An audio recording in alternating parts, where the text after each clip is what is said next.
Um, my name is Amparo Ibanez.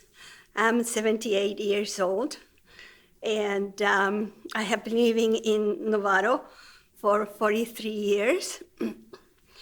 I moved here 2 months before my oldest daughter was born, and before that, I was born and raised in Mexico City, in the outskirts of the city. I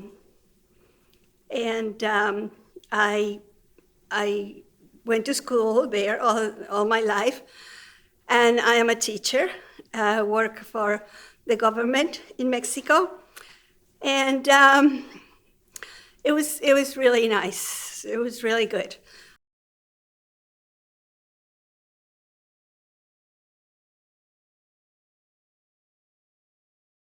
Mi nombre es Amparo Ibáñez, and tengo 78 años. Nací en la Ciudad de México y ahí crecí y me eduqué. Tengo el título de maestra y también tengo mis estudios en el Museo de Antropología. Eso no lo dije al principio. Para ser guía del museo para niños de escuela. Y después, eventualmente, conocí al que sería más tarde mi esposo. Es una persona que nació en Escocia. Y por ese motivo, 2 meses antes de que mi hija naciera, nos vinimos a Estados Unidos. La única condición que yo le ponía era que me llevara a un sitio donde hubiera montañas, porque durante 3 años yo viví en Australia y en un lugar donde era completamente plano. No había ningún paisaje, nada que ver. Entonces él me dijo que me iba a traer al lugar más precioso del mundo y no se equivocó.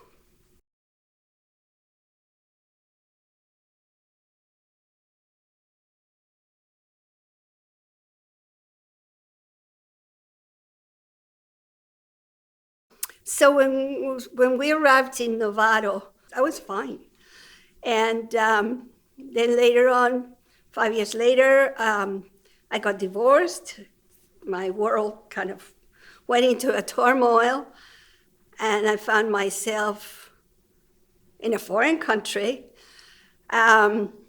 with no profession, because during the time I was married, I didn't work, and I didn't catch up with my studies or anything, so I wasn't qualified for anything.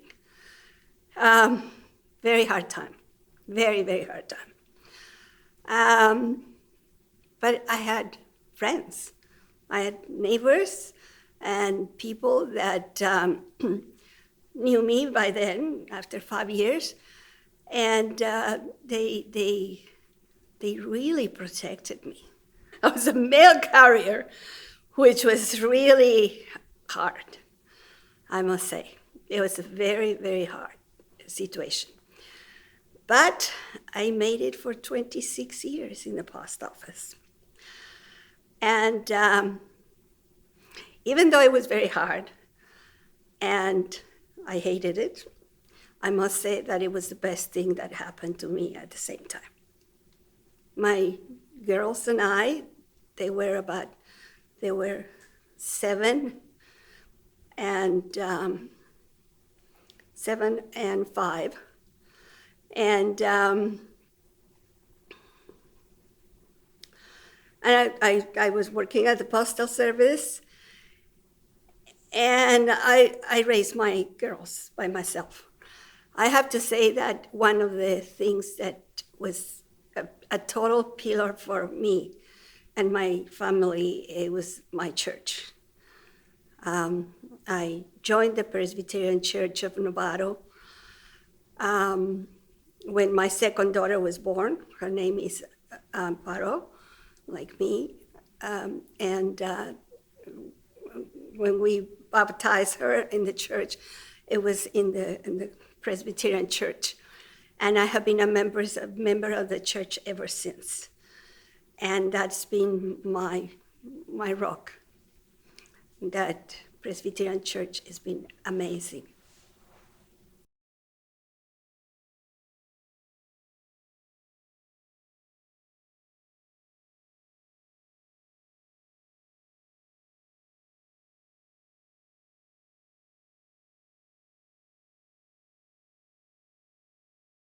I'm very independent. I mean, thank God I still don't need them. I live by myself. Um, I, about 15 years ago, I got a really bad illness, a very rare illness called Poem syndrome. And after 3 years of going to the doctors and trying to figure out what was wrong with me, I went through a bone marrow transplant, and it worked. It was like they reboot me, and that was a total experience. At that time, my daughters were teenagers, very much in their own world.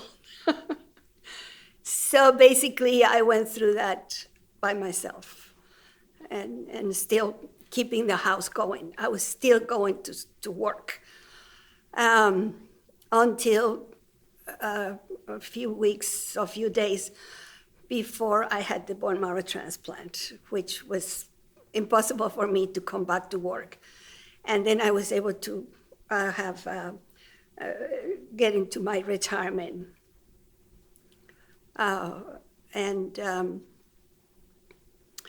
And then my daughters left home, and I stayed by myself.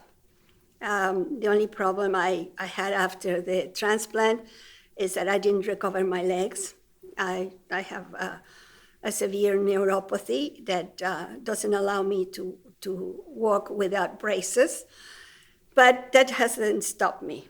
I drive, I go up and down, and I take care of myself, completely by myself.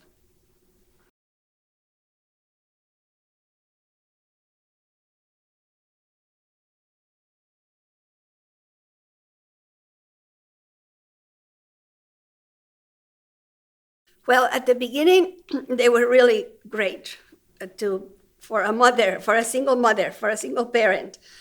And then after that, when my girls have been gone, the church has just been there for me in every way that you can imagine.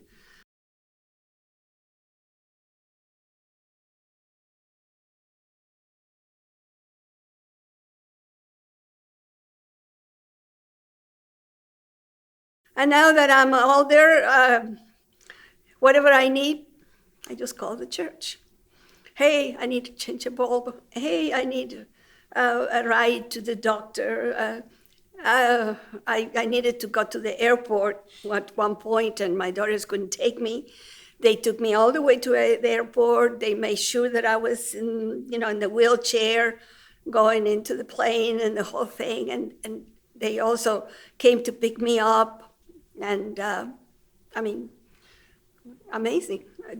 We have an amazing deacons group that is just great.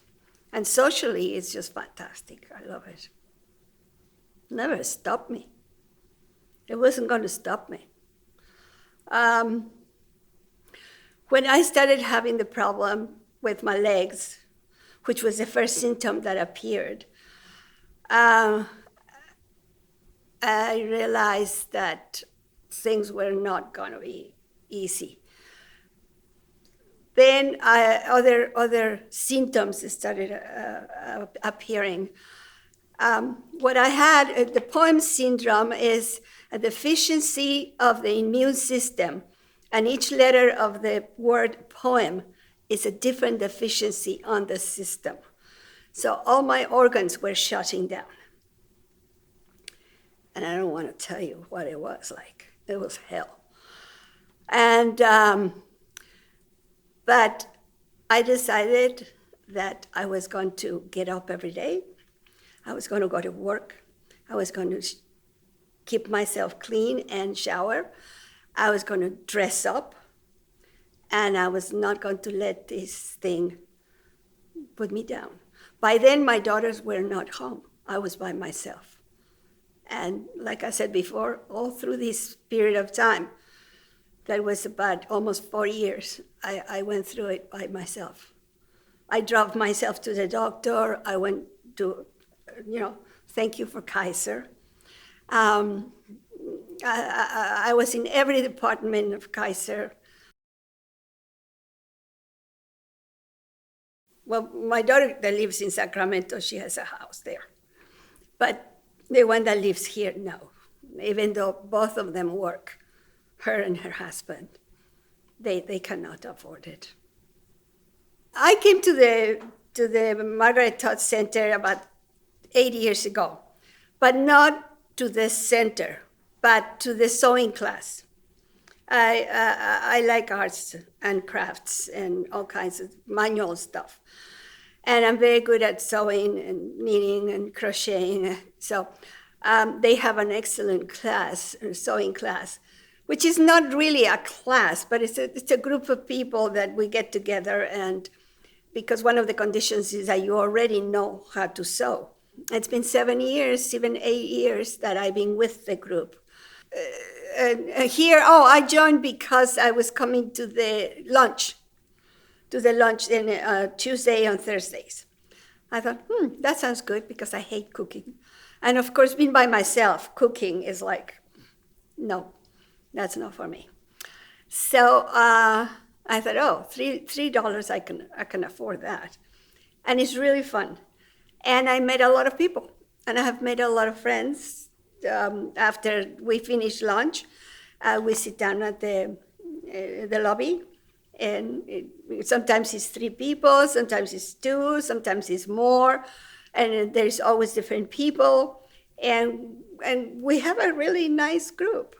And at this point, I just feel like I can trust them and go out with them, and we support each other. We just had a lady that she was diagnosed with cancer, and I think that we have all been supportive to her. And when she finished her chemotherapy, we went out, took the train to Santa Rosa, and we went to celebrate that she had finished her treatment. And so, it's just support and meet other people and just make friends, get to know people. And I don't have problems meeting people.